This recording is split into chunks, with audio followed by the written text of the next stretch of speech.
कदम गलत जा रहे हैं, राधा राधा बोल रहे हैं, तो भूमि बदल जाएगी, वो गलत भूमि भी सही हो जाएगी, वो गलत चेष्टा भी मंगल में प्रभु की शरणागति बढ़ाने वाली बन जाएगी। आप नाम न छोड़ना, हमारी बात को पकड़े रहना। ये संसारी पुरुष नहीं जानते।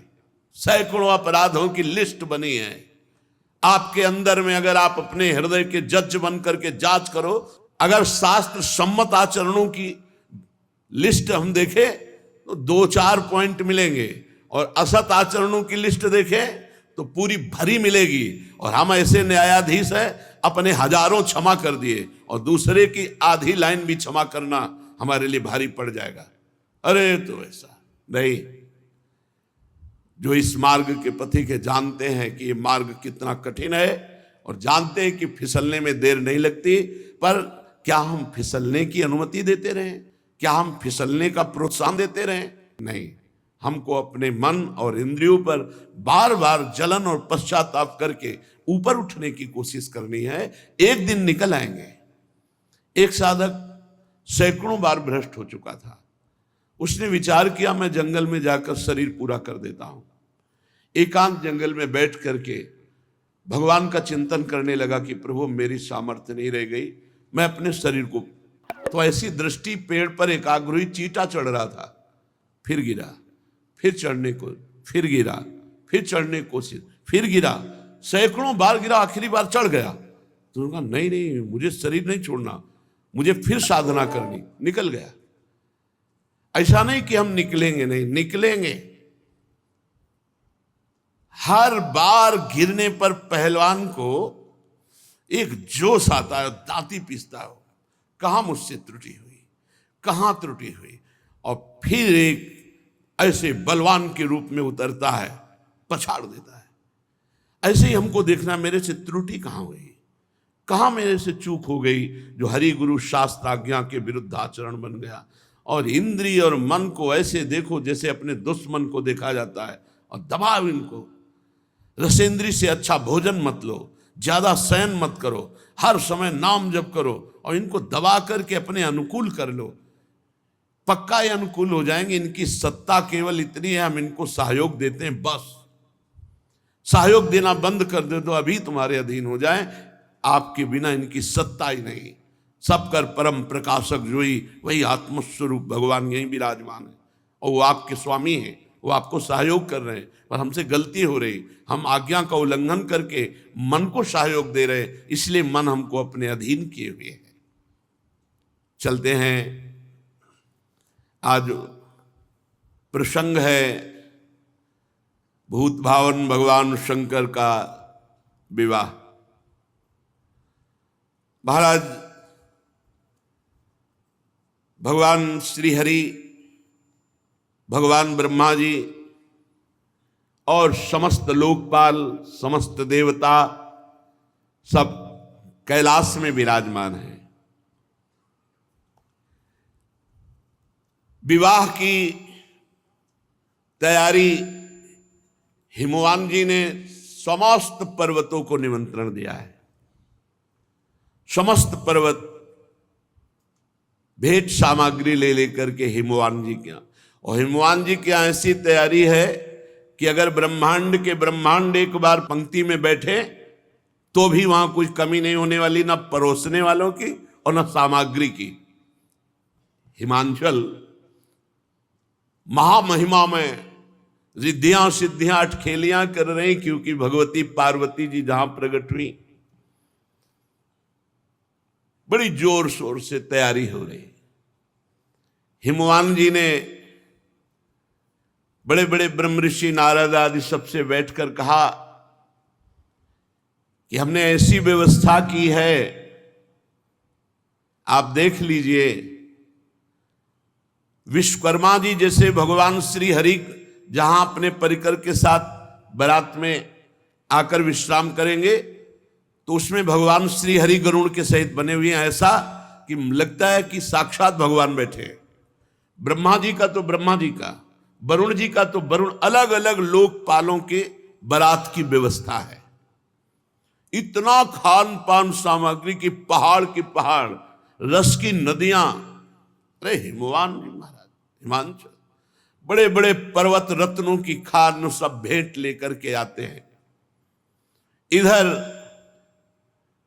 भगवान ब्रह्मा जी सब लोकपालों को, सबको आदेश किया, आप सब अपनी अलग अलग तैयारी करें। और भगवान श्री हरि अपनी तैयारी, ब्रह्मा जी अपनी तैयारी, महादेव जी ने भी आज्ञा करी। भगवान शिव आज्ञा करी, अपि उयम सह मया संगच्छध्वम गिरेह पुरम कियत गणा निहास्थाप्य महोत्सव पुरस्सरम। भाई महा महोत्सव है, हमारा विवाह है, सब शिवगणों को आदेश करो बारात के लिए तैयारी करें, और कुछ प्रधानगण कैलाश में व्यवस्था के लिए रहे। भगवान शिव की आज्ञा हुई। शंख कर्ण नाम के गणेश्वर ने 1 करोड़ अपने गणों को, अपनी मंडली, सब शिव स्वरूप, सब त्रिपुंडधारी, सब त्रिनेत्र, सबके हाथ में भयंकर प्रहार करने वाला त्रिशूल, 1 करोड़ गण। गणनायक विशाख 4 करोड़ गण, पारिजात 9 करोड़ गण, सर्वांतक विकतानंद 60 करोड़ गण, गणेश्वर 5 करोड़, वीर संधारक 6 करोड़, कोटि कोटि सहस्त्राणाम शतैर विंशतिभिर्वृताः तत् जगमुश्च नंदाद्या गणपा शंकरोत्सवै। करोड़ करोड़ संख्या में गण एकत्रित होने लगे। तालकेतु, षणमुख, चंचुमुख, सनातन, संवर्तक, चैत्र, लकुलीश, स्वयं प्रभु, लोकांतक, दीप्तात्मा, दैत्यांतक, देव भृंगिरिटी, श्रीमान देव देव प्रिय, असनी, भानुक, ये सब 64 हजार गणों के साथ कैलाश में भगवान शिव के साथ बारात के लिए तैयार हो रहे। शास्त्रोभूत गण करोड़ों रूप धारण किए हुए चंडिका, जाज्वल्यमान ज्वालामुखी, वहां जैसे अपने यहां बारात में वो चलते ना रोड लाइट लेके, रोड लाइट की जरूरत नहीं, ज्वाज्वल्यमान अग्नि प्रकट हो रही है।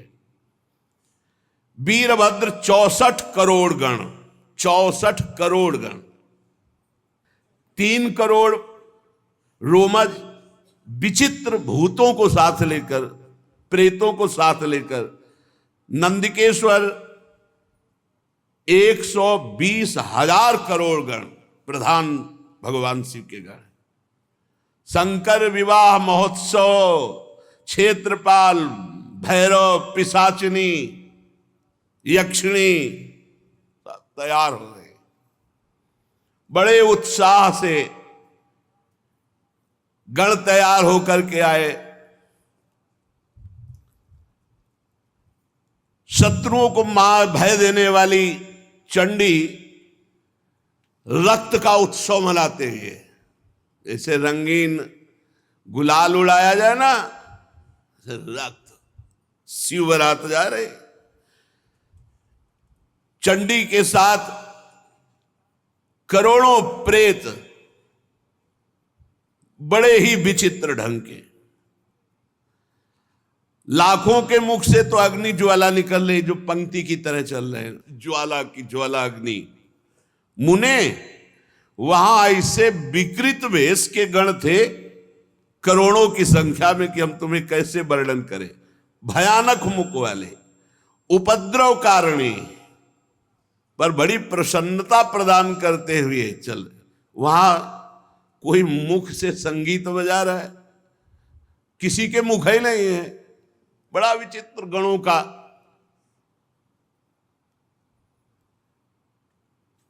अब यह हुआ कि गण तो भगवान के तैयार हो गए, बारात के मध्य भाग में दूल्हा तैयार किया जा रहा है। दूल्हा और दूल्हे का जो वाहन है नंदिकेश्वर, भगवान का जो वाहन साक्षात धर्म है, धर्म ही नंदिकेश्वर है। और वृषभ की ध्वजा महाराज शिव ही शंभु गण करही सिंगारा, जटा मुकुट अहि मोरु संवारा। महाराज भगवान शंकर के मस्तक पर जो मुकुट सवारा जा रहा है वो जटाओं का। जटा अरे बवंडर ऐसे करते हैं तो भस्म की जो है जैसे धूल भरी तूफान चक्रवात, ऐसे भगवान शिव की जटाओं से सवारा जटाएं। फूल थोड़ी लगा रहे हैं जटाओं में, नहीं, कहीं करिया बिच्छू, कहीं भूरी बिच्छू, कहीं नाग, कहीं कुबरा, ऐसे पूरा जटा सजाई जा रही है। जटा मुकुट अहि मोर सवारा, सांपों का मोर। ये जैसे दूल्हा के नहीं होते, अपने यहां राधा वल्लभ लाल का जब ब्याहुला होता ना तो सेहरा देखा है ना, सुंदर फूलों की कली का, नहीं, करिया दुमहा अजगर ऐसे छोड़े गए। ये है भगवान शिव का अहि मोर सवारा, ब्याह वाला वो मुकुट, सेहरा। सेहरा बहुत विचित्र दूल्हा है। वासुकी नाग से पूरी जटा बंधी और फिर और सर्पों के ऐसे छोड़े गए वो सेहरा, और बीच बीच में जैसे स्वर्णादि के आभूषण, तो काली बीछी, भूरी बीछी, ऐसे सब। अरे महादेव हैं। जटा मुकुट अहि मोर संवारा, कुंडल कंकन पहिरे ब्याला। जय हो महाराज। छोटे छोटे सांपों के कुंडल, मकराकृत मयूराकृत ले फड़ा वाले, ऐसे बढ़िया छोटे छोटे सांपों के कुंडल, बाजूबंद सांप के, कंकण भी सांप के, और शरीर पर चिता भस्मा लेपो, चिता की राख लगी। कुंडल कंकन पहिरे ब्याला, तन विभूति पट के हरी छाला। भाई दूल्हा के वस्त्र धारण कराए जाए तो दूल्हा के वस्त्र क्या है? बाघंबर, बभूत रमी हुई सुंदर सर्पों की ही बाजूबंद, सर्पों की ही कंकण, कुंडल, जटा,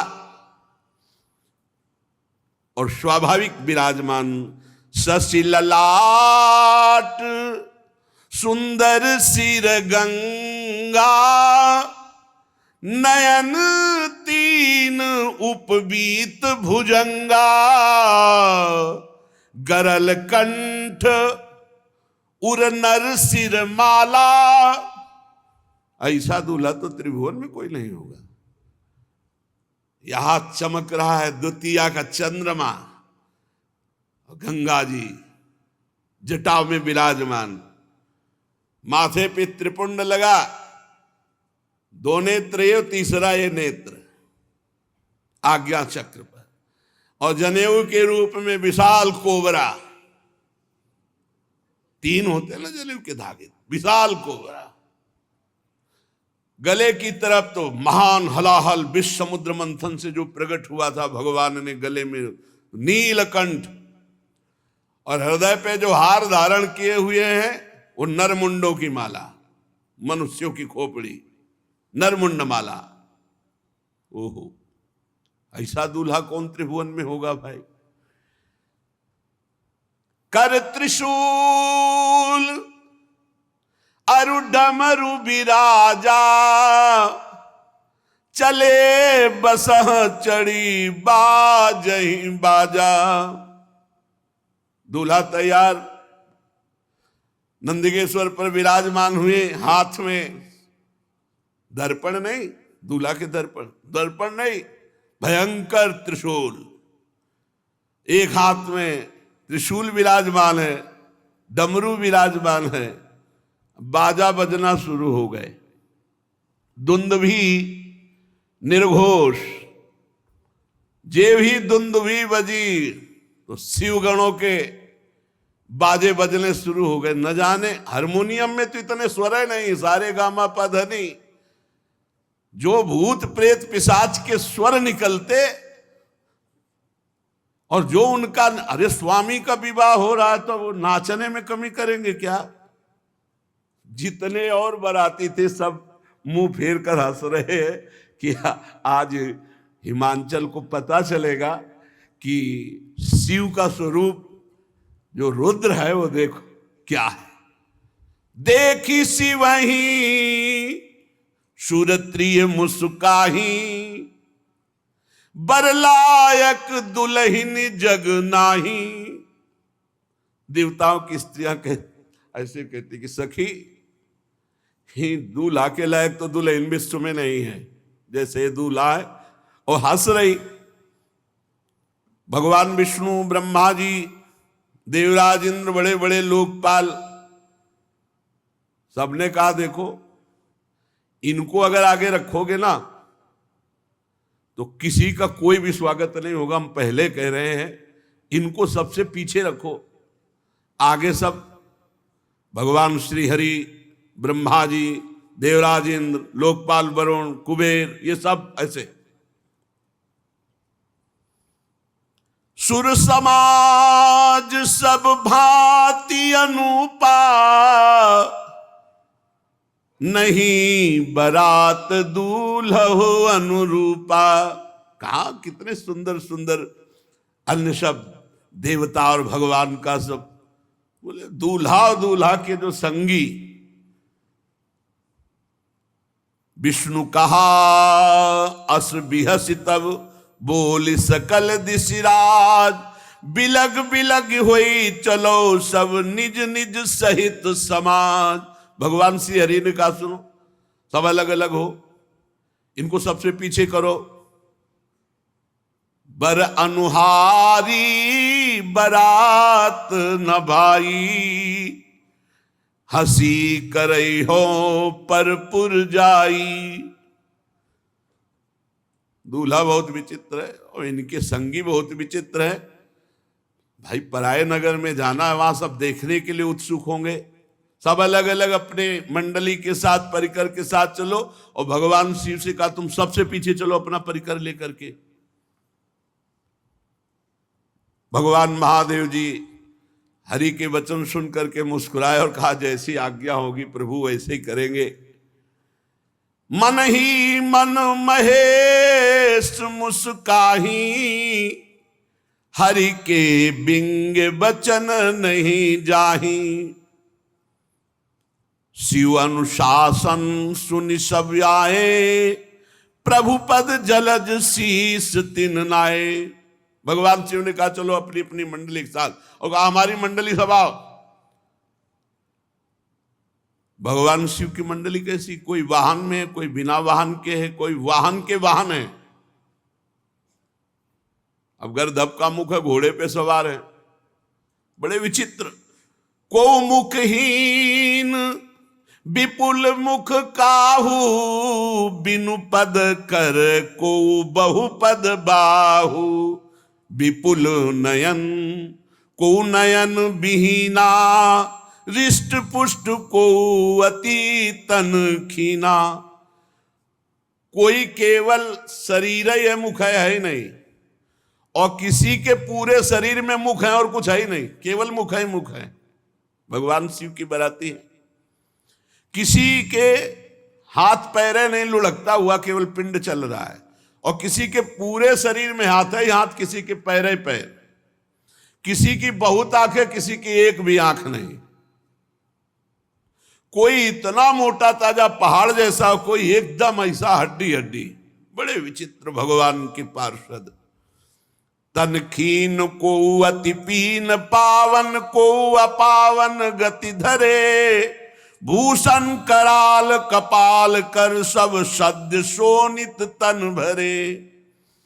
खर स्वान सुअर श्रृकाल मुख गण, वेश अगणित को गने। बहु जिनस प्रेत पिशाच, जोगी जमात बरनत नहीं बने। नाचई गावई गीत परम तरंगी, भूत सब देखत अति विपरीत। बोलहि बचन विचित्र विधि, हर हर महादेव चली बारात। बोले बारात में कोई बहुत दुबला, कोई बहुत मोटा, कोई पवित्र, कोई अपवित्र, कोई भयंकर खून की फव्वारें उड़ा रहा है। सद्य शोणित तन भरे, पूरा शरीर खून से रंगा हुआ और मुख से खून। कोई हाथ में खप्पर लिए हुए, अस्त्र लिए हुए, रक्त में सना हुआ, कोई खोपड़ी लेकर चाट रहा है ताजा खून। ऐसे बराती है। सद्य माने तत्काल का खून। कोई गधे के मुख वाला, कोई कुत्ते के, कोई सुअर के, कोई सियार के मुख वाले, ये भूतगण अगणित। संख्या कौन गिने। बहुत प्रकार के प्रेत, बहुत प्रकार के पिशाच, योगिनियां, कौन इनका वर्णन करे। अब स्वामी का विवाह है तो खूब किलकारी मार रहे, नाच रहे, अलग अलग आवाजें आ रही हैं। थोड़ी आवाजें गंगा किनारे सुनने को मिलती थी, सियार की अलग, उल्लू की अलग, अलग अलग। रात के भयंकर में अंधेरे में झम झम गंगा जी की आवाज, उनकी आवाज तो अच्छे अच्छे ना, वहां बस वही महात्मा ही टिकते थे। और भूत गा रहे हैं। कैसे भूतों का गाना। शिव आराधना करो तो सुनने को मिलेगा। लाइक कान में साबर्त ले, भूतों का गाना। रो रहे हैं ऐसे ले, अलग अलग गीत। और कोई नाच रहा है। जिनके शरीर में हड्डी हड्डी है भूत, वो भी नाच रहे। जो बहुत मोटे वो भी नाच रहे। जिनके विविध प्रकार के मुख हैं, वो आवाजें निकाल के। मान लो सुअर के मुख वाला है, अब वो कैसे गाएगा। वो गुड़गुड़ाएगा कि नहीं। गधे के मुख वाला गाएगा, कैसे गाएगा। उनके राग कैसे होते हैं। ऐसे गाना शुरू है। और बीच में नंदकेश्वर पर विराजमान देवाधिदेव महादेव ऐसे जटा करते तो बवंडर उठता है भस्म का।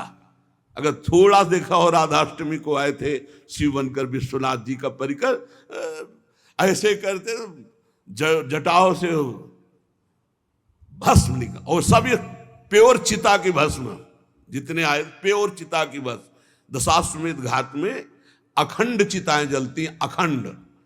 मतलब सैकड़ों वर्ष हो गए आज तक चिता का क्रम नहीं टूटा। वहां एक जलती होती है, 100, 200, 500 आसपास रखी होती है। दशाश्वमेध घाट है काशी, और वो महाश्मशान कहते हैं। भगवान शिव बारात लेकर चले। अब तो जस दूल्हा हूं तस बनी बराता, कौतुक विविध होई मग जाता। बीच बीच में रास्ते में सब अपनी अपनी कलाकारी दिखा रहे हैं। अगिया, बैताल, पिशाच, भूत, प्रेत, सब कोई गान, कोई नृत्य, कोई इस तरह का। और भगवान शिव प्रसन्न होकर बीच बीच में डमरू बजा रहे हैं। वाह! अरे भूतगण उछल उछल कर आकाश से पाताल तक सब वही नजर आ रहे हैं। हिमांचल ने इतनी सुंदर व्यवस्था की थी कि सरस्वती जी भी वर्णन नहीं कर सकती। क्योंकि जहां महामहिम त्रिपुर सुंदरी भगवती पार्वती जी विराजमान हैं, सबका निमंत्रण हुआ था। तो बड़े बड़े पर्वत, तालाब, नदियां सब भेंट लेकर के वहां आए हुए थे। सब इच्छानुसार दिव्य रूप धारण किए हुए, मंगल गीत, पूरा हिमालय सजा हुआ है। यथा योग्य सबको वास दिया गया है। सब बरातियों के लिए बड़ी सुंदर व्यवस्था है। नगर की शोभा मानो ब्रह्मा की निपुणता सब फीकी लग रही आज जैसी हिमांचल के यहां है। अरे जगदम्बा जहां अवतरी सोपुर बरन की जाई, रिद्धि सिद्धि संपत्ति सुख नित नूतन अधिकाई। कोलाहल मचा, बारात आ रही है, बारात आ रही है, तो अगवानी होती है। नगर के वयोवृद्ध जन, पूज्य जन और लड़का जन ये भागते हैं सब बारात देखने के लिए। तो सर्वप्रथम ही हर से सूर सेन निहारी, हरि ही देखी अति भय सुखारी। अभी मैना जी नहीं, अभी ये हैं जो बढ़ करके गए हैं अगवानी का स्वागत करने। सबसे पहले आगे देखा चतुर्मुख भगवान ब्रह्मा जी हंस पर आरूढ़ और पूरा परिकर मूर्तिमान वेद सब। अरे भाई धन्य हो गए, धन्य हो गए, जय हो जय हो। और ब्रह्मा जी का जहां निवास था वहां ब्रह्मा जी को आगे भगवान श्री हरि और वैकुंठाधिपति दिव्य पार्षदों के साथ सबके लोचन आनंद से भर गए। फिर देवराज इंद्र, क्रम ऐसे बनाया गया था। अब उनमें नगर के लोग कहते दूल्हा कौन सा है? दूल्हा बोले नहीं, ये दूल्हा के बराती। वो लोग कहते फिर तो क्या, जिनके बराती इतने सुंदर है, दूल्हा मतलब धन्य हो गई, धन्य हो गई हिमांचल नगरी और धन्य हो गए मैना जिन्होंने ऐसी पुत्री पैदा की कि ऐसा दूल्हा होगा। मतलब दूल्हा वैकुंठाधिपति नहीं, ये उनके बराती है। मतलब दूल्हा कितना, जिसके बराती इतने सुंदर। दूल्हा किधर? बोले अब की बैच जो आ रहा है निकलने के बाद वरुण जी का, बस उन्हीं का है। ओहो, तब तक तो बड़े खुशी पूरे सब अगवानी वाले पानवान लिए सब। किस शिव समाज जब देखन लागे, बिडरी चले वाहन सब भागे। अगवानी करने में अब हिमांचल के यहां से आते तो आगे बड़े बड़े हाथी, बस सब ऐसे श्रृंगार पूर्वक। जे भी भूतों की कीक तो सब मच गई, भगदड़ मच गई, वहां कोई पार मिलाने वाला नहीं रह गया। अभी तो महादेव जी आए नहीं, अभी तो करोड़ों भूतों के आगे पीछे सब। जो कुछ सयाने भगवत महिमा जानते थे वो थोड़ा धैर्य धर करके रुके, लेकिन जवान स्त्रियां और जो सब प्राण लेके भागे।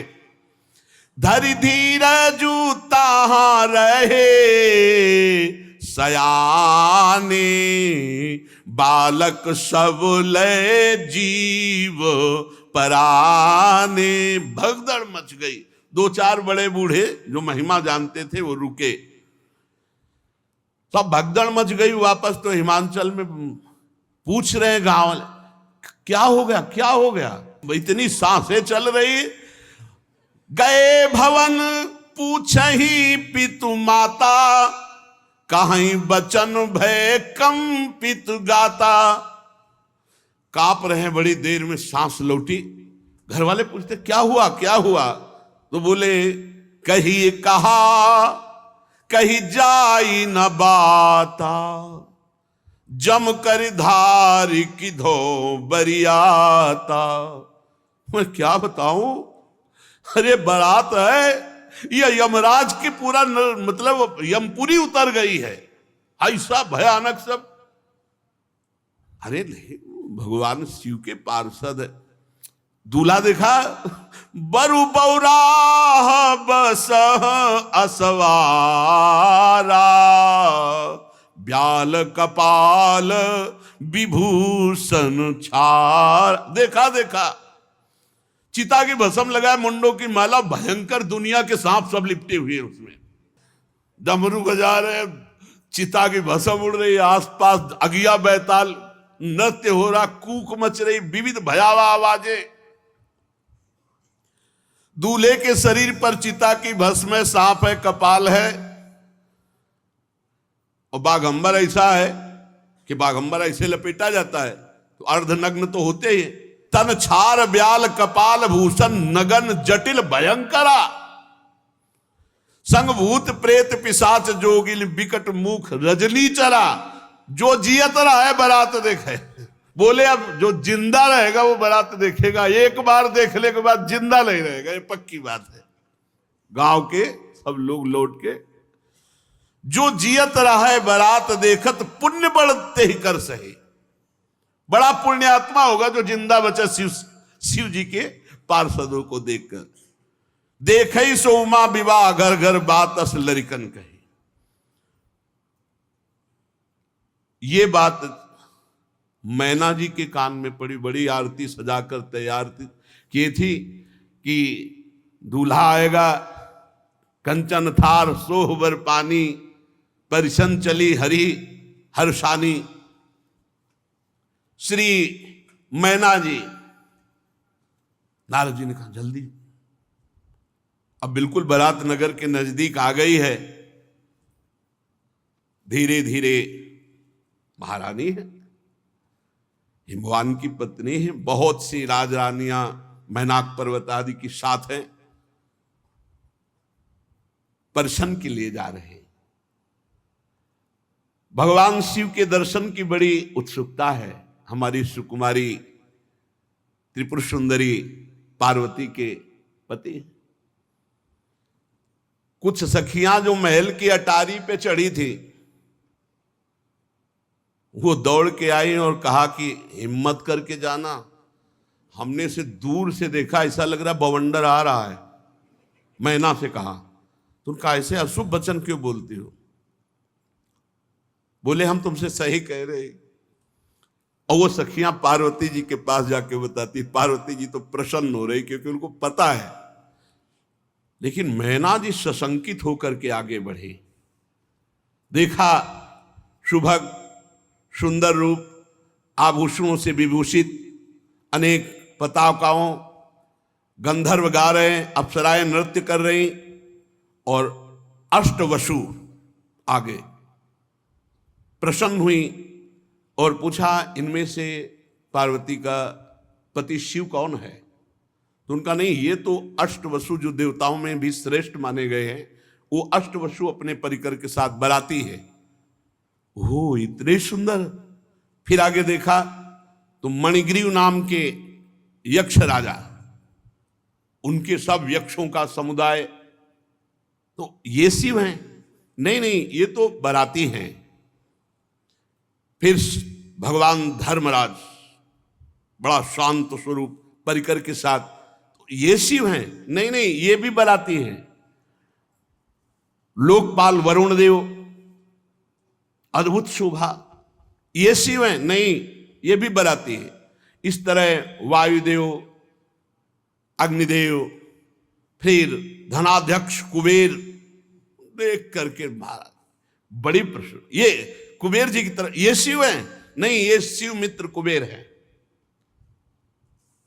ये तो सेवा में रहते हैं। अच्छा, इतने सुंदर होंगे शिव, क्योंकि फिर ईशान देव, बड़े बड़े देवता, इसके बाद त्रिभुवनपति देवराज इंद्र। मैना बोली ये शंकर हैं? नहीं नहीं, ये तो त्रिभुवनपति इंद्र हैं, जिनकी आराधना करते रहते हैं, वो शिव हैं, ये तो इंद्र हैं।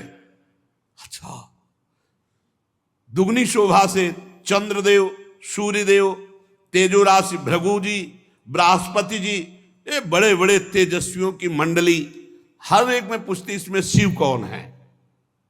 इसमें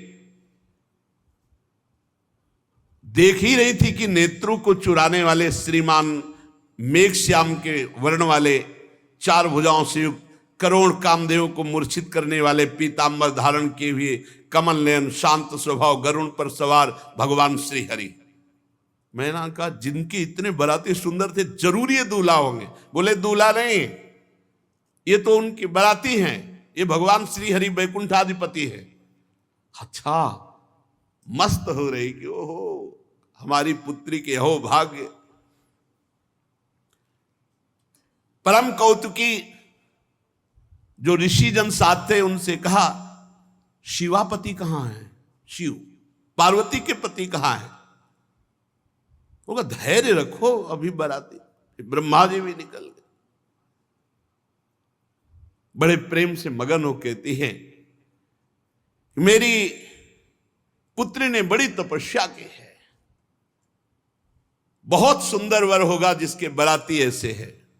पार्वती, मैं धन्य हो गई तुझे जन्म देकर, मैं ना बड़ी आनंदित हो रही। ब्रह्मा जी आखिरी में थे। ब्रह्मा जी ने कहा आरती संभाल के रखिए, पीछे आ रही बारात। मैना बड़ी प्रसन्न हुई, वो समझ नहीं पाई गूढ़ बात। नारद जी बार बार मैना से कह रहे कि संभल के रहना। उनका संभलना क्या है, हम तो बिल्कुल पूरी तैयारी से हैं। नारद जी का सुंदरी आप देखिए ना, भगवान शिव हैं, वो आ रहे हैं, मतलब घबरा रहे हैं कि अभी मैना ने जो देखा वो कुछ और देखा है, अब जो देखेंगी। सावधान, भगवान शंकर पधार रहे हैं। सबसे पहले आगे भूत, अरे भूत आगे। मैना की दृष्टि बदल गई। ये कहां से, यमपुरी के कहां से सब आ गए? इनको तो निमंत्रण नहीं दिया गया, ये कैसे आ गए? बोले रुद्र सेना है, ये भगवान शिव के बराती हैं। कोई तो जो चक्रवात आंधी, ऐसे भूत चल रहे हैं आंधी की तरह। कोई मरमर शब्द एकदम ऐसा कि सुनने में भय, एकदम भूतों की अलग अलग आवाज। कोई वक्रतुंड, कोई विकृत रूप, कोई विकराल, किसी के केवल दाढ़ी, किसी के केवल मूछ, अलग अलग है। पूरा चिकना केवल मूछ, पूरा चिकला केवल दाढ़ी, एक भी आंख नहीं, नाक नहीं, कान नहीं, बस चिकना। बहुत विचित्र भगवान शिव के गढ़। कोई कई जगह से लंगड़ा, कोई पूरा अंधा, कोई इतना बड़ा हाथ है, पेट इतना बड़ा, हाथ इतना लंबा कि किलोमीटरों। कोई मुख से डमरू बजा रहा है, कोई मुख से गोमुख, कोई विकट मुख वाला, कोई बहुत मुख वाला, कोई हाथ रहित, कोई बहुत हाथ वाला। ओ विकराल भगवान शिव के गणों को देखा। इसके बाद अभी तक तो धैर्य था, जब नारद जी ने दिखाया वो बीच में बैल पे जो सवार, वो पार्वती जी के दूल्हा है। थाली छूट गई। थाली अभी तक तो हिम्मत बनाए रखी थी, अब तो जो आरती की थाली थी वो थाली छूट गई, वो बेहोश हो गई, मूर्छित हो गई। मैना निर्गुण, वृषभ पर सवार, 3 नेत्र, विभूति भस्म लगाए हुए, जटाजूट, मस्तक पे चंद्रमा, कपाल धारण की, व्याघ्र चर्म उत्तरीय, पिनाक, त्रिशूल, विकृत, और आसपास भूतों की मंडली गर्जना करती हुई। जितनी सब देवियां आई थी सब मूर्छित हो गए। उठा के, अब वहां आरती तो हुई नहीं, आरती तो सबको उठा के महल में ले गए। पानी वानी डाल के जब मूर्छा दूर हुई, मैना बोली, नारद जी आपने ने सिखाया था ना ऐसे बर के लिए तपस्या करने के लिए, आपने से बर्बाद कर दिया हमारा घर। नारद जी मुस्कुरा रहे कि सुनना तो पड़ेगा ही। प्रतिकूल अनर्थकारी परिणाम के लिए तपस्या। मुने बहुत कटु वचन बोलने की इच्छा हो रही। मैना जी ने कहा ततो दृष्टम फलम सत्यम विपरीतम अनर्थकम मुने अधमाहम दुर्बुद्धे सर्वथा वंचिता त्वया। सब तरह से नष्ट कर दिया हमें। नारद जी हाथ जोड़े बैठे, भगवान शिव का ध्यान कर, सब बात बिगड़ी चली जा रही है। आप ऐसे आला था, इतना तो हम दौड़ भाग करके विवाद तय किया, अब ये ऐसा रूप रख के आए। मुनियों के द्वारा जो असाध्य है ऐसा तप किया हमारी कुमारी ने, और उसका फल ये। मैंने क्या अपराध किया था तुम्हारा देवऋषि, मैंने क्या अपराध किया था, क्यों मेरा घर उजाड़ दिया? नारद जी शांत बैठे हुए मैना जी का इस समय बहुत आवेश, गंगा जी को छोड़ करके बहते हुए पानी का आश्रय लेना, सिंह की सेवा छोड़कर श्रृगाल की सेवा करना। तूने इतने दुनिया में सुंदर वर थे, किसी की तरफ नहीं देखा, और ऐसे के लिए घोर तपस्या की। क्या ये विष्णु आदि परमेश्वर तुम्हें स्वीकार नहीं कर लेते? क्या ये श्रेष्ठ देवगण तुम्हें स्वीकार नहीं कर लेते? धिक्कार है तुम्हारी बुद्धि को, तुम्हारी तपस्या को। नारद जी वहां से गए, ब्रह्मा जी से कहा विवाह होगा ही नहीं, हम तो इधर समाज संभाल रहे थे और आप उधर पिताश्री, सब बिगड़ गया। मैना ने कहा नारद जी से, अपनी पुत्री को लेकर के पहाड़ से गिरकर शरीर छोड़ दूंगी, दोनों, विवाह नहीं हो सकता, विवाह नहीं हो सकता। इतना सोच बढ़ रहा है कि नारद जी, ब्रह्मा जी सोच रहे कैसे संभाले, क्योंकि भई बिकल अबला सकल दुखित देख गिर नारी, कर बिलाप रोदति बदति सुता स्नेह संहारी। नारद कर मैं काह बिगारा, भवन मोर जिन बसत उजारा। अस उपदेश उमहि जिन दीन्हा, बौरे बरही लागी तपुकिन्हा। साचे हूं उनके मोहन माया, उदासीन धनु धाम न जाया। पार्वती जी नजदीक आई और कहा, माता तुम क्यों विकल हो रही हो? सुनो, करम लिखा जो बाउर नाहू, तोकत दोष लगाई काहू। तुम सन मिटही की विधि के अंका, मातु व्यर्थ जनि लेहु कलंका। मां क्यों रुदन कर? मेरे भाग्य में यदि बावरा पति लिखा है, ब्रह्मा ने वही लिख दिया ना, तो वही मिलेगा, आपके रोने से कुछ नहीं होना। मैना पार्वती जी की बात सुन रही है, विवाह नहीं हो सकता, बंद, सब बंद करो। ब्रह्मा जी ने समस्त ऋषियों को साथ लिया और मैना से कहा कि देखो, इनका ये जो रूप है, ये रुद्र रूप है, अभी शिव रूप आपने नहीं देखा।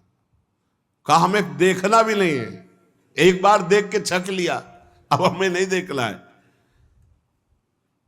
ब्रह्मा जी भगवान शंकर के पास गए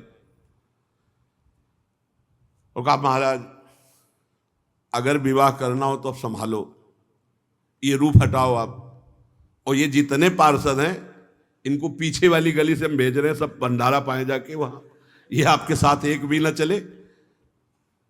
भगवान शिव मुस्कुराए कि जैसे तुम्हें सुख मिले वैसा तुम कर लो। अब भगवान शिव ने ऐसा सुंदर रूप धारण किया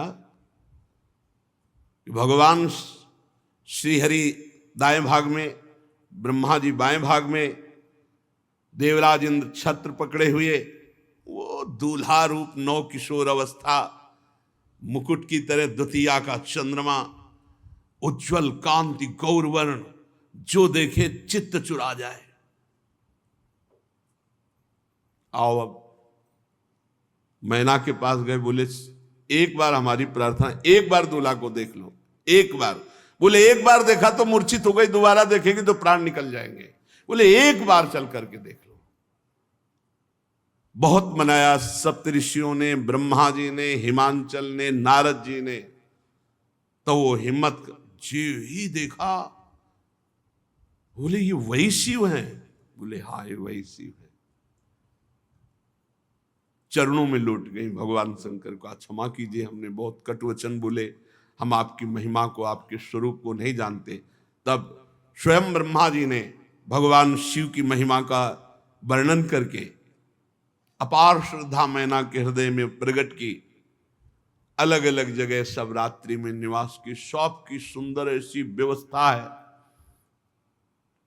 यद्यपि असंख्यों की संख्या में सब अलग अलग लोकपाल और सब गण, लेकिन इतनी व्यवस्था थी कि हिमांचल के मन में आया कि कुछ भोजन तो बर्बाद ही होगा, क्योंकि इतने ज्यादा बाराती कुछ है नहीं। आप समझो कई करोड़ तो उनके पार्षद ही आए, तो सबके सब अलग अलग पार्षद, लेकिन इतनी व्यवस्था थी। तो भगवान शंकर के पास दो बालक रोते हुए, काहे को रो रहे हो? वो भूख लगी। हिमालय से कहा कि देखो बच्चे हैं, इनको पवा दो पहले। शनि और शुक्र बोले जाओ पवा दो, बारात बाद में पाएंगे। जितने पहाड़ के पहाड़ सब भोग सामग्री बनी थी, शनि की दृष्टि पड़ते ही सब खत्म, शुक्र की वक्र दृष्टि पड़ते ही सब खत्म। फिर हो रहे भगवान शिव के पास भूख लगी। हिमालय ने अपने सेवकों से कहा पवाया नहीं, कुछ रह गया हो तो पवाए दे अभी तो, और दोनों रो रहे। तब हिमालय के मन में आया कि अरे भगवान शिव है, हम ऐसा सोच। भगवान शिव से कहा प्रभु पूरे भंडारे फिर भर। अहम नहीं, बहुत भगवान शिव अहम के अधिष्ठात्र देवता है, अहम नहीं किसी भी तरह का। अब पंडित के रूप में भगवान वेद साक्षात विराजमान है। पाणी ग्रहण संस्कार के समय गोत्र कुल ये सब पूछा जाता है। लड़के की तरफ से बुजुर्ग कौन है? अब वेद है, विनोद कर रहे, सबसे बुजुर्ग कौन है? भगवान शिव ने कहा क्योंकि हमसे बुजुर्ग अनादि है। बोले आपका गोत्र? बोले शिव। कुल शिव। आपके पिता पितामह? शिव। और दूल्हे का नाम? बोले शिव। शिव के सिवा कोई है ही नहीं, वही सब है, वही पितामह है, वही सब कुल गोत्र। बहुत आनंद पूर्वक श्री पार्वती जी का भगवान शंकर ने पाणी ग्रहण स्वीकार किया।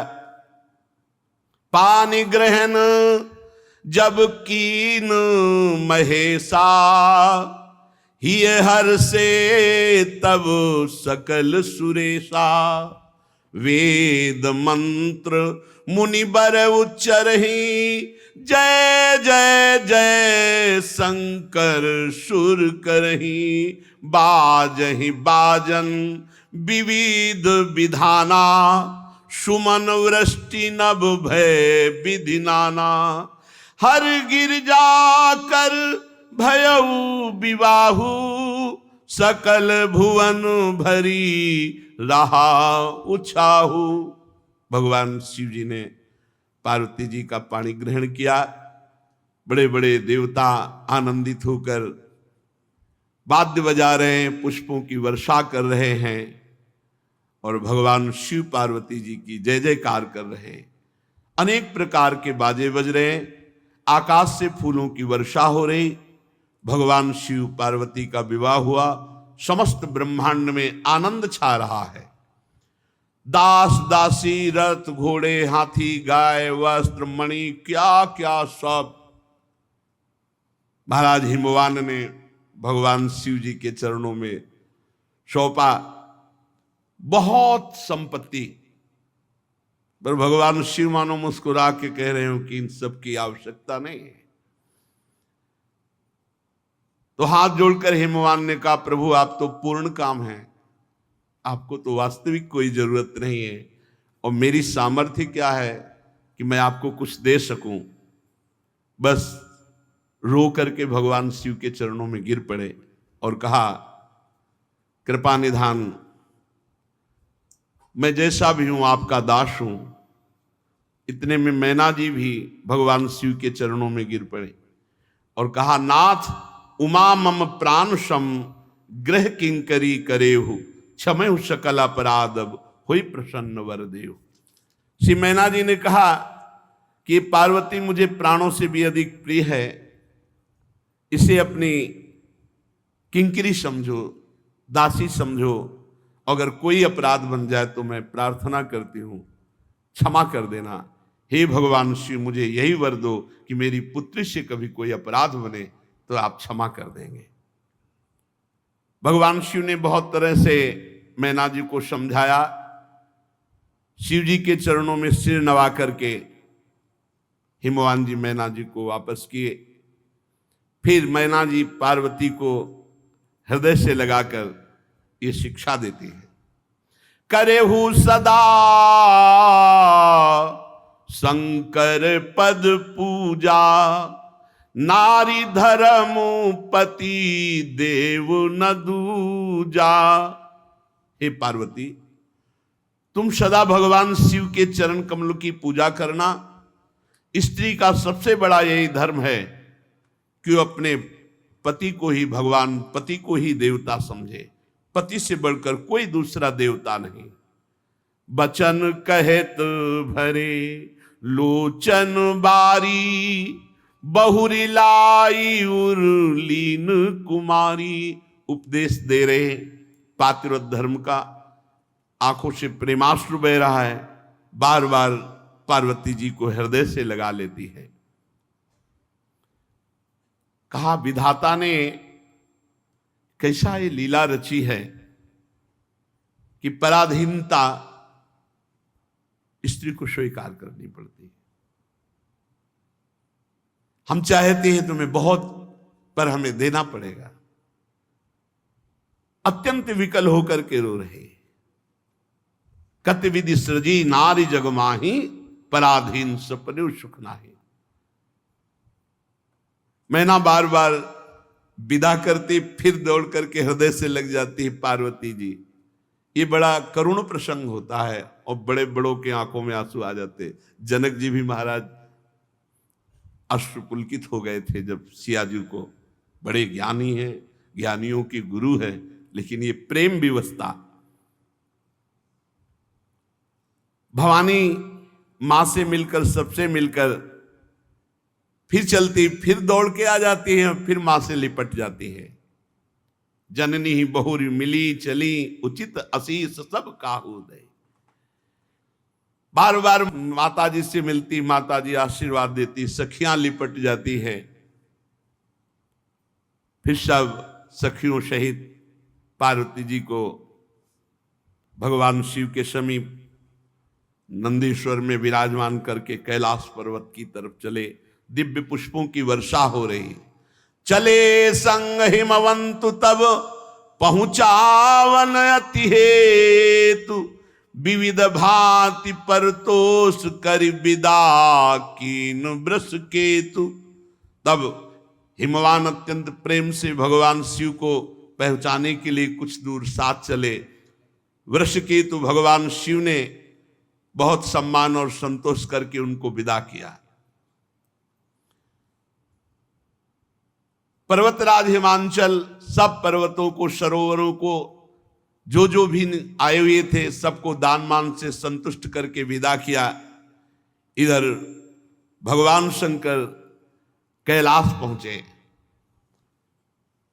तो जो गण पहले से ही कैलाश में विराजमान थे, बड़ी सुंदर व्यवस्था की। किन्नर, यक्ष, गंधर्व, जो भूतगण महादेव जी को सुख पहुंचाने वाले हैं, पूरा कैलाश वैसे ही दिव्य है, सजा हुआ है। भगवान शिव दिव्य पुष्पों से पूरा कैलाश सजाया गया है और दिव्य तेजोमयी मणियां जैसे दीपक जलाए गए हों ऐसे कैलाश में। और श्वेत वर्ण कैलाश, हिमवर्ण, दिव्य चंदन का और दिव्य इत्र का छिड़काव किया गया है पूरे कैलाश में। धूप तो पूरी सुगंध से सुवासित हो रही है और दिव्य वाद, जैसे जैसे भगवान शिव नजदीक आ रहे, दिव्य वाद्य बज रहे हैं, मृदंग, पड़ों, शंख, भेरियां, और चारों ओर वेद ध्वनि हो रही है। भगवान शिव ब्याह करके कैलाश पर्वत पर आ रहे। बड़ा ही सुंदर स्वरूप भगवान शिव का है, साथ में त्रिपुर सुंदरी भगवती। कैसे कोई इनकी शोभा का वर्णन करे। मनोहर कैलाश में पदार्पण किया भगवान शिव और पार्वती जी ने। सब ऋषियों ने वेद मंत्रों के द्वारा भगवान शिव का स्तवन अभिनंदन। भगवान शिव वो स्थान जो वट वृक्ष के नीचे, वहीं पहुंचे। दिव्य रिद्धियां सिद्धियां सब पार्वती जी की सेवा में है। अत्यंत दुर्धर्ष वो स्थान है जहां भगवान शिव बैठते हैं। बड़े बड़े भयंकर विषधर सर्पों का घेरा रहता है। जब भगवान वट वृक्ष के नीचे समाधिस्थ होते, सीधे उसी में बैठे जाके। वृषभध्वज भगवान शिव का एक बड़ा भयानक स्थान है। यहां ब्रह्म प्राप्त महापुरुष ही प्रवेश कर सकते हैं। बहुत सी दिव्य देवियां गंगा आदि मूर्तिमान होकर पार्वती जी के साथ हैं। मूर्तिमान तीर्थ ये सब विराजमान कैलाश पे हैं। जिन्होंने भांति भांति के व्रतों का पालन करके भगवत आराधना की है, वही इस वट वृक्ष का दर्शन या कैलाश का दर्शन कर सकते, अन्यथा नहीं। शुभ लक्षणा श्री पार्वती जी फूलों से श्रृंगारित है। भगवान के पार्श्व भाग में आसन है,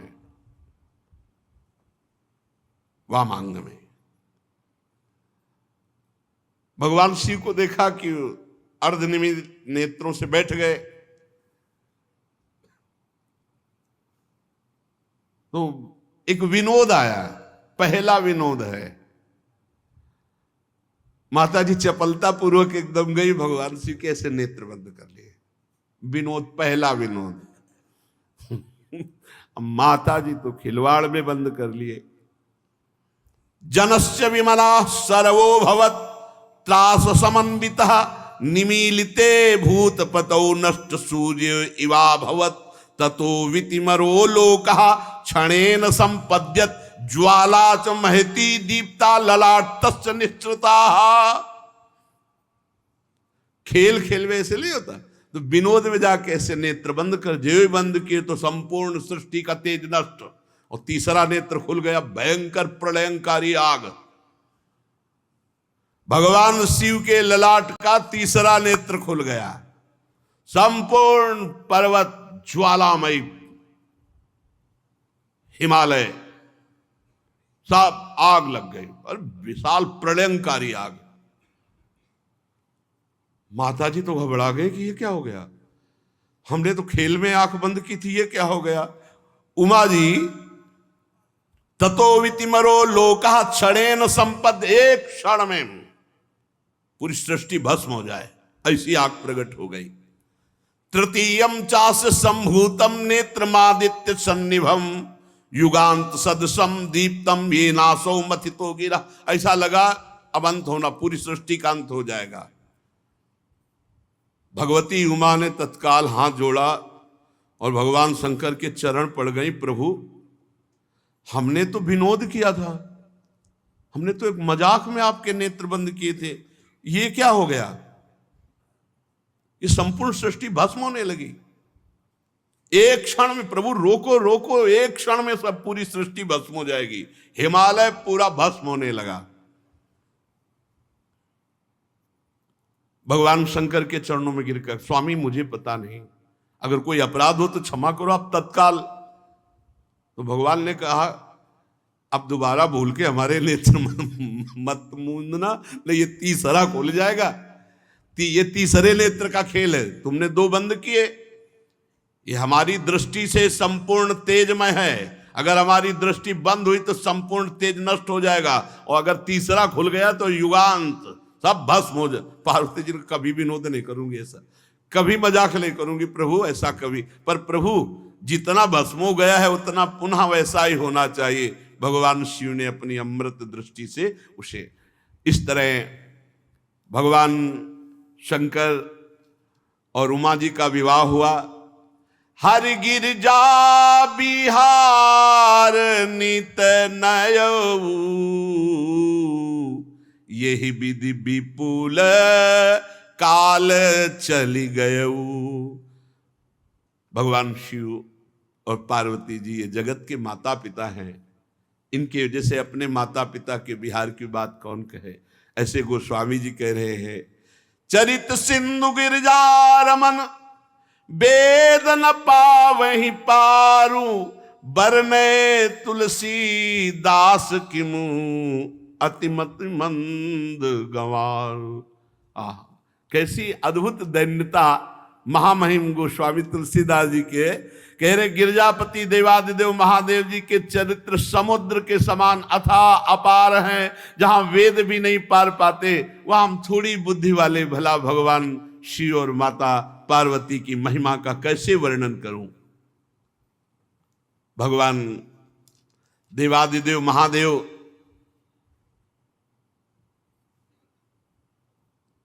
प्रसन्न मुद्रा में बैठे हैं।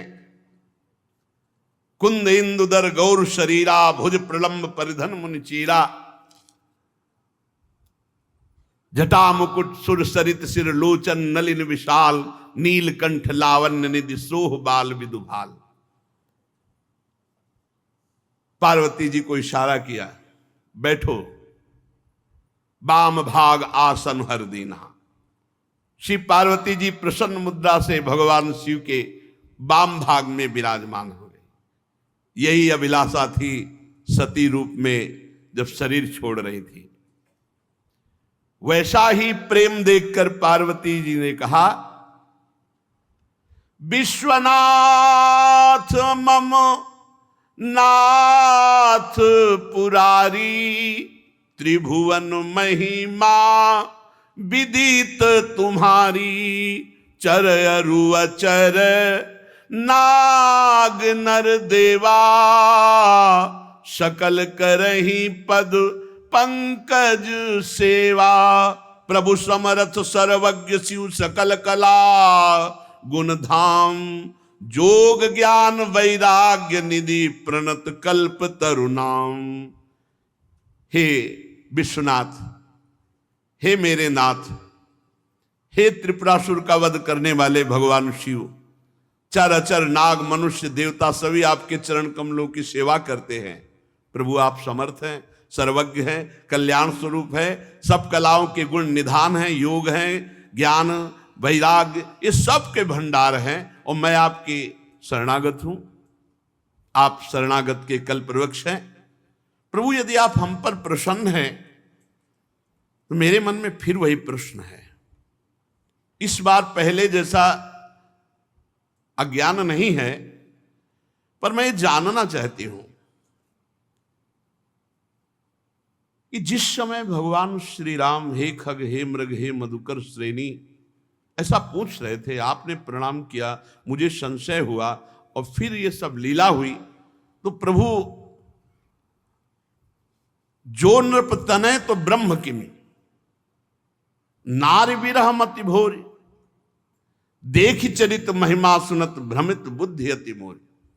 फिर मैं वही आपसे, इस समय मैं हठपूर्वक अज्ञानपूर्वक नहीं पूछ रही, पर मैं जानना चाहती हूं जिसके कारण मुझे एक शरीर छोड़ना पड़ा। अगर ये ब्रह्म है तो राजपुत्र होकर हे खग हे मृग हे मधुकर श्रेणी ऐसा कैसे पूछे? क्योंकि ब्रह्म सर्वज्ञ होता है। प्रभु मेरी बुद्धि चकरा गई थी उस समय, आप सच्चिदानंद पर ब्रह्म कह के प्रणाम किया और वो हे खग हे मृग मधुकर श्रेणी। तो प्रभु मैं ये जानना चाहती हूं कि जो इच्छा रहित व्यापक सर्वसमर्थ ब्रह्म है वो ऐसा कैसे? अब हमारे ऊपर क्रोध मत करना, मैं मोह से दूर होकर के बात कर रही हूं। इस समय मैं कोई मोह से मोहित नहीं हूं जैसे पहले थी। मैं देख चुकी हूं, प्रभुता देख चुकी हूं और मोह की गति भी देख चुकी हूं। अब मेरे मन में कोई संदेह नहीं, पर मैं हाथ जोड़कर आपसे पूछ रही हूं, नाथ मुझ पर क्रोध न करना, मैं इस समय जानने की इच्छा से पूछ रही हूं। मैं पृथ्वी पर सिर रखकर आपके चरणों की वंदना करती हूं, आपकी शरणागत हूं। आप सिद्धांत का एक बार वर्णन कर दीजिए। प्रभु, जो आर्थ होते हैं, अधिकारी होते हैं, बड़े महापुरुष गूढ़ तत्व उनके सामने प्रकट कर देते हैं। गूढ़ तत्व न साधु दुरावई, आरत अधिकारी जहां पावई। तो मैं बड़े आर्त भाव से पूछ रही हूं, दीनता से पूछ रही हूं, जिससे निर्गुण ब्रह्म सगुण रूप धारण करता है, तो क्या ऐसी बात होती है? भगवान एक मनुष्य की तरह ऐसे, वेदों ने आपको तीनों लोकों का गुरु कहा है। कोई पामर जीव तो ये रहस्य जान नहीं सकता, और मैं बड़े आर्त भाव से प्रश्न कर रही हूं। प्रभु, आप मुझे इसका उत्तर दीजिए। भगवान 2 घड़ी तक तो ध्यान मुद्रा में आनंदित रहे, फिर मन को प्रेम से बाहर निकाल करके कहा, जिसके बिना जाने झूठ भी सत्य मालूम होता है। ये संसार जितना आप देख रहे हो बिल्कुल झूठा है, कोई सत्य नहीं इसमें। जो सत्य है वो दिखाई नहीं दे रहा, जो दिखाई दे रहा वो सत्य नहीं।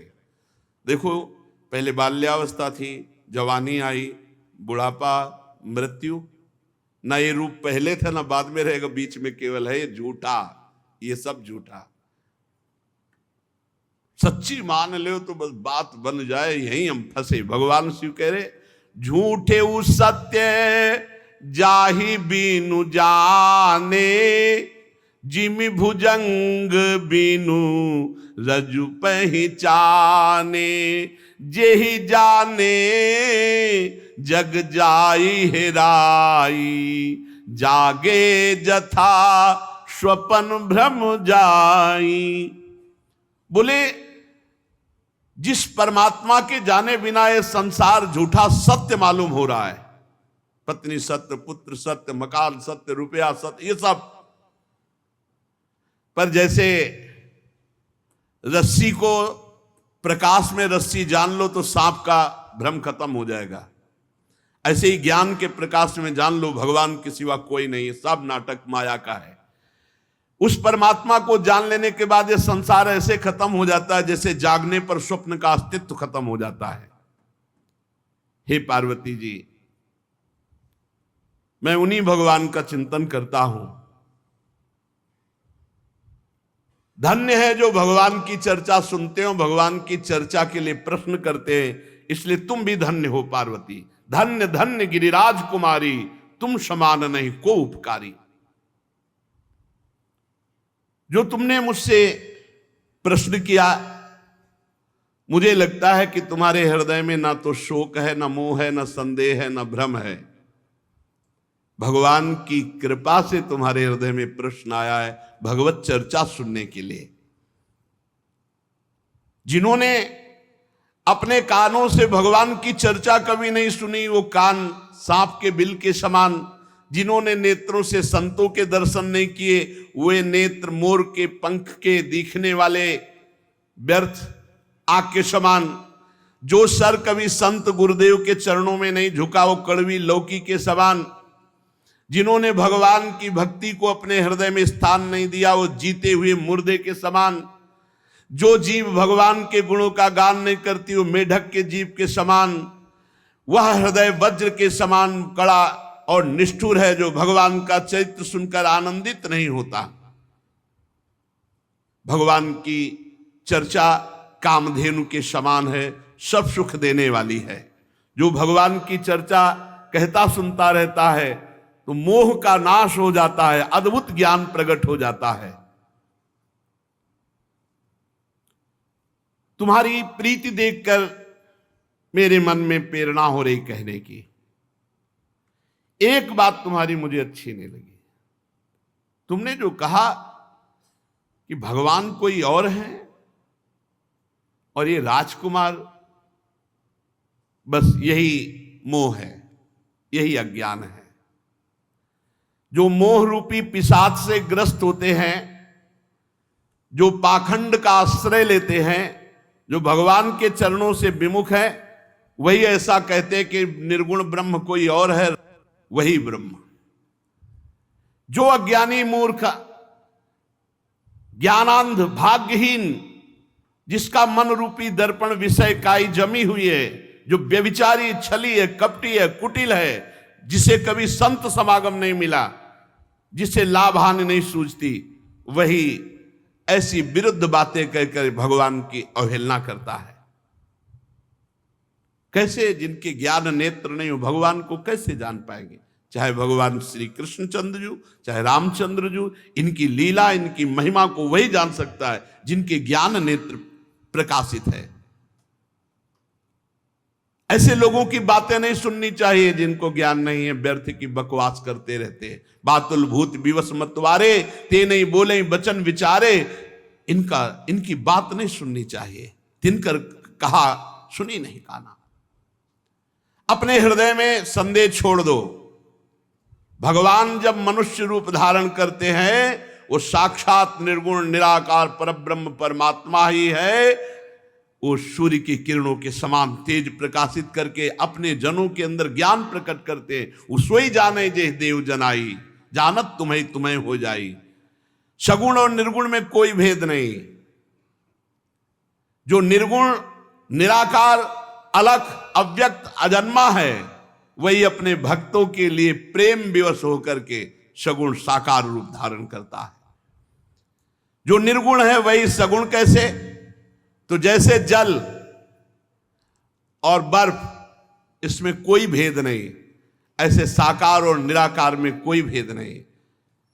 जो खूब नाम जप करते हैं उनको कोई भ्रम नहीं रह जाता। जहां नाम है वहां ज्ञान रूपी सूर्य है, वहां मोह का प्रसंग कैसा? भगवान सच्चिदानंद है, मोह रूपी रात्रि का लेस भी प्रवेश नहीं हो सकता। इसलिए हर शोक, ज्ञान, अज्ञान, अहमता, अभिमान, ये सब जीव के अंदर होता है, प्रभु के अंदर नहीं। प्रभु तो परमानंद स्वरूप ब्रह्म है।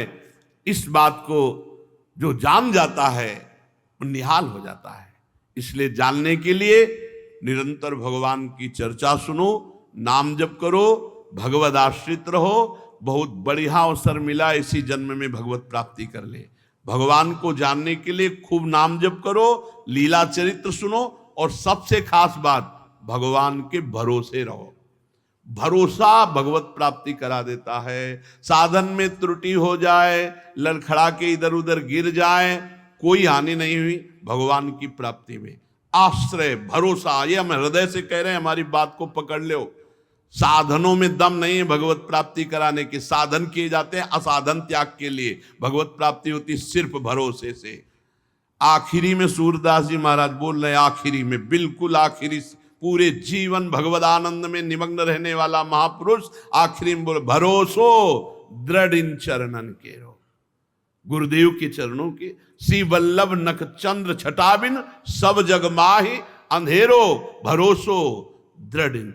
हरिराम व्यास जी की सिद्धावस्था में वचन है, काहू के बल भजन को काहू के आचार, और व्यास भरोसे कुंवर के सोवत पांव पसार। मैं निश्चिंत हूं अपनी भगवत प्राप्ति के लिए, मुझे कोई चिंता नहीं, क्योंकि मेरी स्वामिनी जो है, किसी को भजन का बल है, किसी को